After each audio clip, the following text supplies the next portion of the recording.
পানি এখানে কতটুকু পানি? বিসমিল্লাহির রহমানির রহিম। আসসালামু আলাইকুম সম্মানিত দেশবাসী।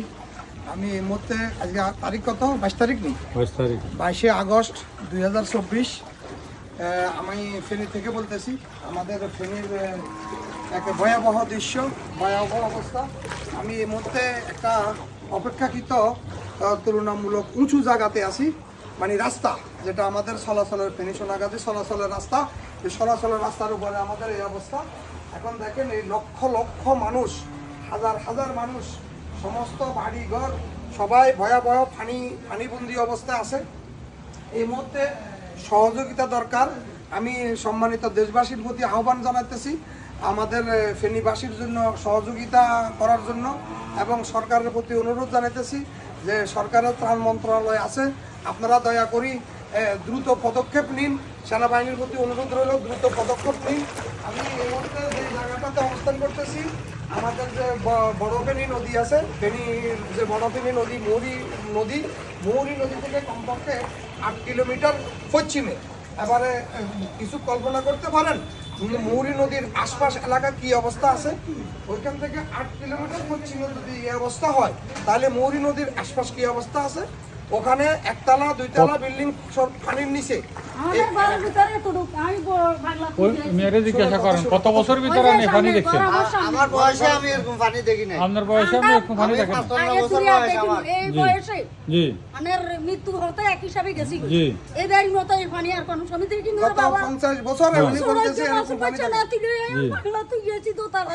জি, সবাই নিরাপদ আছে, চলে যান।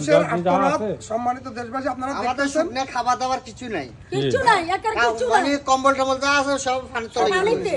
পানিতে চলে গেছে। আপনাদের বয়সে এটা এত পানি রাখেন না। 15 বছর বয়স আমি দেখি।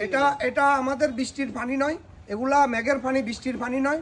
এগুলো হইলো ভারতের যে গোমতী নদীর যে ডুম্বুর বাঁধ ছেড়ে দিয়েছে ওরা, ওই পাহাড়ি ঢল, ভারতের পানির পাহাড়ি ঢল। এই এলাকা একেবারে বিস্তীর্ণ এলাকা, আমাদের ফেনী জেলার বিস্তীর্ণ এলাকা। এগুলার এটার স্থায়ী সমাধান প্রয়োজন। আমি সম্মানিত দায়িত্বশীলদের কাছে আমার অনুরোধ রইল, এই যে দেখেন আমাদের এই অঞ্চলে এই ফেনীবাসীর, আমরা কিছুদিন পূর্বেও শুনতাম যে বড় বড় নেতৃস্থানীয় ব্যক্তি যারা অনেক বড় বড় লিডার, হাজার হাজার কোটি টাকার মালিক, এখন বর্তমানে পলায়ন করেছে। ওনারা ফেনীবাসীর জন্য কি করছে? ফেনী নদীর দুই পাশে দুইটা বাঁধ যদি অন্তত ওনারা করতেন, ফেনী নদীর দুই পাশে দুইটা বাঁধ করলে মিনিমাম 10 ফুট উঁচা করে ফেনী নদীর দুই পাশে দুইটা বাঁধ করে দিলে, এবং বাঁধগুলো যদি একদম ফাঁকা করে দিতে দেওয়া হয়, তাহলে কিন্তু ফেনীবাসীকে একেবারে স্থায়ীভাবে বন্যামুক্ত রাখা যাবে। একেবারে বিস্তীর্ণ এলাকা, এভাবে মানুষ বরবাদ হয়ে যেত না। হাজার হাজার লক্ষ লক্ষ কোটি টাকা মানুষের এখন বর্তমানে ক্ষতির সম্মুখীন। মানুষের কাছে খাদ্য নাই, মানুষের কাছে কিছুই নাই। আর যে ছেলেপেলেরা, ছোট ছোট ছাত্ররা কিছু রেস্কিউ করতেছে, এটা একেবারে অপ্রতুল। মানে যাদের রেস্কিউ চলতেছে এটা খুবই অপ্রতুল, এবং সাহায্য যারা করতেছে এটা খুবই অপ্রতুল। সুতরাং অনেক বেশি সাহায্যের প্রয়োজন। দয়া করে সবাই আমাদের ফেনীর একেবারে ছাগলনাইয়া, পরশুরাম, ফেনী টাউন, ফেনীর পূর্ব দিকে লেমুয়া, তারপরে সোনাগাজীর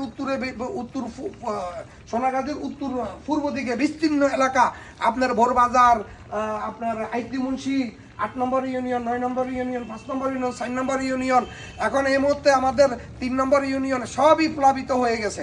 এই মুহূর্তে এইভাবে যদি পানি এখনো বাড়ন্ত অবস্থা আছে, এখানে আমি এখন যে রাস্তার উপর আছি, আসরের সময়ও কিন্তু এই রাস্তা শুকনো ছিল, এখনো পানি বাড়তেছে। এভাবে যদি পানি বাড়তে থাকে, রাত্র 12টা নাগাদ আমাদের সোনাগাজী উপজেলাও কিন্তু প্লাবিত হয়ে যাবে, একেবারে বিস্তীর্ণ এলাকা পানির নিচে চলে আসবে। পুরা ফেনী জেলার কোথাও আর মানুষ আশ্রয় নেওয়ার জন্য আর জায়গা থাকবে না। সুতরাং সম্মানিত যারা দায়িত্বশীল আছেন, আপনাদের কাছে অনুরোধ রইল, আপনারা দয়া করি এই বিস্তীর্ণ এলাকার অনেক বিশাল এক জনপদ, কিছু সাহায্য সহযোগিতা নিয়ে এগিয়ে আসুন। আসসালামু আলাইকুম রহমতুল্লাহ বারাকাতুহু।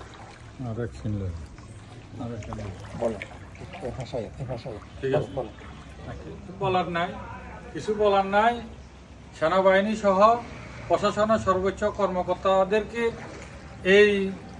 এই কঠিন বিপদের মুহূর্তে এই জিনিস থেকে আমাদেরকে এই সহযোগিতা করার জন্য সবার প্রতি আকুল আবেদন জানাচ্ছি। আপনারা সবাই সহযোগিতা করেন। এই মুহূর্তে এসে আমাদের সোনাগাজী উপজেলার প্রত্যেকটা অঞ্চল পানির নিচে এখন প্লাবিত হয়ে গেছে। আসসালামু আলাইকুম।